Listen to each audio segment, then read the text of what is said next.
Bonjour à toutes et à tous, on se retrouve pour le dernier match de la saison en Liga pour le FC Barcelone. Salut à toi Raph, on joue contre l'Athletic Bilbao. Alors déjà c'est le dernier match, est-ce que pour toi c'est une saison amplement réussie pour le FC Barcelone et comment tu vois ce match contre Bilbao? Salut Louis, salut à tous. Bah oui, hein, quand même, comment faire la fine bouche devant une telle saison?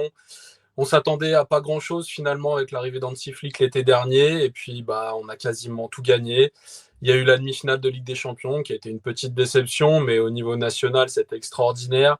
Non seulement le Barça a tout gagné, mais en plus il a tapé le Real Madrid à 4 reprises, il a battu l'Atlético Madrid aussi 2 fois, me semble-t-il, il a éliminé de la coupe, il allait gagner là-bas dans un match décisif en Liga, donc ouais, on peut pas faire la fine bouche par rapport à ça.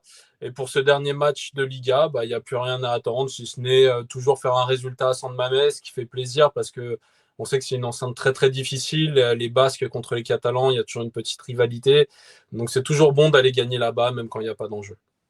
Justement, on va parler du duel maintenant avec un duel, sur un joueur, de l'Athletic Bilbao qu'on connaît bien parce qu'il est régulièrement suivi par le FC Barcelone. C'est Nico Williams, auteur de 5 buts et 5 passes décisives en Liga et face à lui, il va retrouver un client, Eric Garcia, qui a été, à peu près mis partout, cette saison à tous les postes, qui fait une super saison avec 2 buts et 3 passes D. Qu'est-ce que tu penses de ce duel, Raph? Et puis, petite question, est-ce que le Barça serait toujours, sur Nico Williams pour cet été? Alors déjà, ce que je pense de ce duel, c'est que j'espère qu'il aura bien lieu, parce que Nico Williams, ça fait 1 mois qu'il est arrêté en raison d'une pubalgie. Il est question qu'il reprenne là pour ce match, éventuellement qu'il rentre en jeu s'il n'est pas suffisamment opérationnel. C'est sa dernière chance de marquer des points auprès du sélectionneur avant la liste pour la Ligue des Nations. Donc on espère qu'il sera là. S'il est là, ça fera un super duel avec Eric Garcia qui réussit vraiment une saison au-delà de toutes les espérances, un petit peu comme le Barça finalement. C'est vrai qu'il, comme tu l'as dit, il a été trimballé à tous les postes. Donc, il est défenseur central de formation. Il a joué sentinelle à un moment. Et après la blessure de Jules Koundé, il a été placé latéral droit. Personne ne le voyait réussir. Et encore une fois, il a été exceptionnel. Il a même réussi à se positionner en attaque, à combiner avec Lamine Yamal. Donc, vraiment un super joueur, ce Eric Garcia. Et par rapport à ce que tu disais sur l'intérêt du Barça pour Nico Williams, il faut savoir qu'on est mercredi et qu'aujourd'hui, Marca a dévoilé que le Real Madrid était sur Nico Williams et qu'il était prêt à payer sa clause libératoire, qui est de 58 millions auprès de l'Athletic Bilbao. L'Athletic Bilbao. Alors, ce qu'il faut savoir, c'est que le Barça a priori passé son tour sur Williams. Il devait venir l'été dernier, finalement il n'a pas pu à cause du fair play financier, tout ça. Il a préféré rester une saison de plus à Bilbao. Le Barça est parti plutôt sur Diaz de Liverpool. Je trouve que c'est une énorme erreur. Personnellement, Nico Williams, je l'adore. Ce qu'il a montré à l'Euro, c'était extraordinaire. Après, il y a le facteur émotionnel, on va dire. J'ai entendu dire que Nico Williams, il était plutôt Real Madrid quand il s'agissait de choisir entre les deux géants. S'il était pour le Barça, c'est notamment parce qu'il avait des amis de la sélection espagnole comme Yamal ou Baldé.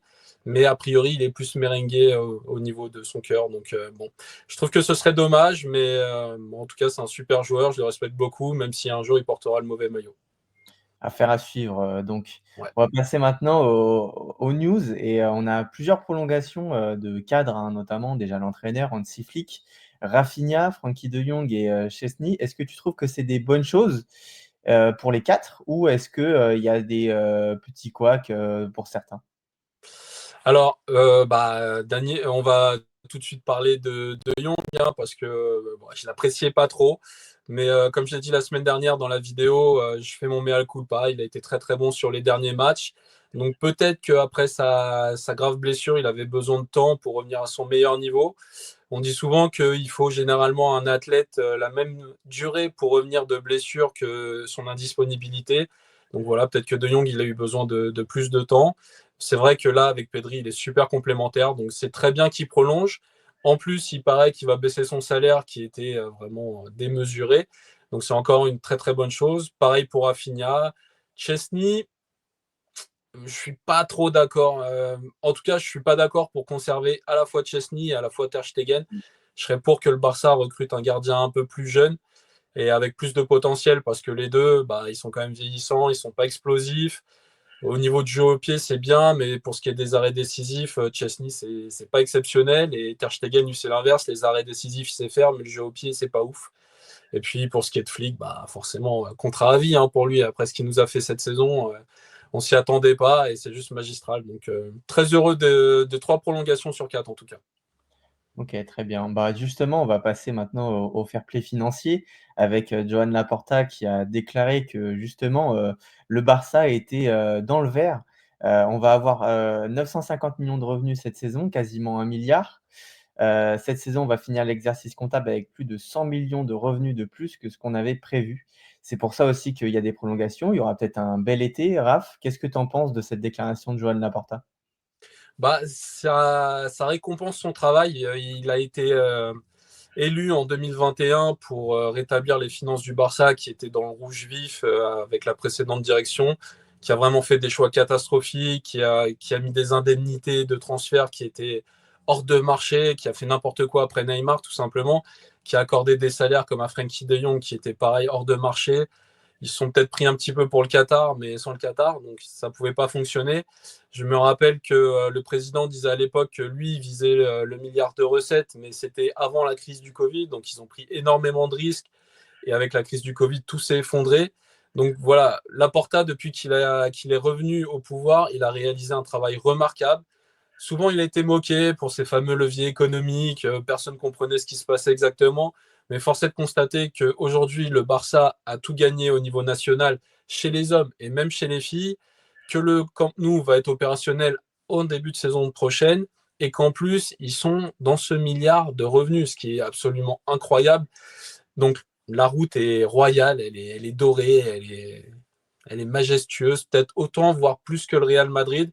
Ça fait vraiment plaisir, ça veut dire que le Barça est revenu. Alors Laporta le disait depuis 2021 et son élection, à chaque fois il disait oui, on est de retour et tout ça. Non, là maintenant le Barça est vraiment de retour, c'est vraiment stabilisé et est redevenu le grand club qu'il a toujours été finalement.